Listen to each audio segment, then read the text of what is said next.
તમારા ફેન્સ માટે જો તમારે એક ગરબો કેવો હોય કાં તો એક વાક્ય કેવો હોય કે આ નવરાત્રી કેમ તમારા માટે ખાસ છે તો તમે આ નવરાત્રી એમના માટે ખાસ એટલા માટે છે કે ગયા વર્ષે મારું સોંગ એક આવ્યું હતું 5 વાગે ને પગ મારા તૂટે. આ ગીત બહુ ચાલ્યું હતું મધરો. અને આ વર્ષે પણ અમે એક સનેડો લઈને અમે આવી રહ્યા છીએ. સનેડો અને સારેગામા ગુજરાત ચેનલમાંથી સનેડો કરી રહ્યા છીએ અને ખૂબ અદ્ભુત છે. અને એક માતાજીનો ગરબો પણ છે એ પણ અમે લઈને આવી રહ્યા છીએ. એ ખૂબ નવી પ્રકારનું છે.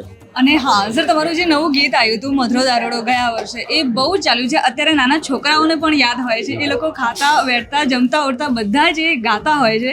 તો તમને કેવું લાગે છે? એ શરૂઆત મારા દીકરાએ કરી હતી. તો એ નવરાત્રિમાં એક દિવસ આવ્યો કે પપ્પા મારે ગાવું છે. તે ચાલુ એને ફર્સ્ટ વાર માઇક લીધું અને એને ડાન્સ કરીને 5 વાગે પગ મારા તૂટે ગાયું. પછી એ એટલું એનું વાયરલ થયું બધા છોકરાઓ બી એવું ગાવાનું ચાલુ થાય. તો હું જ્યાં જાઉં ત્યાં અમેરિકા જાઉં છું તો અમેરિકા પણ બધા લોકો અને લંડનમાં હમણાં જઈને આવ્યા તો બધા છોકરાઓ લોકોને શું કેદાર કરવું. સર એકવાર થઈ જાય એ 5 વાગે ને પગ મારા તૂટે, એ મોડું થાય તો માથું મારું દુખે, આ ભાઈ બંધો એ લતે લગાડ્યો રે, મધરો દારૂડો મેં કેસે.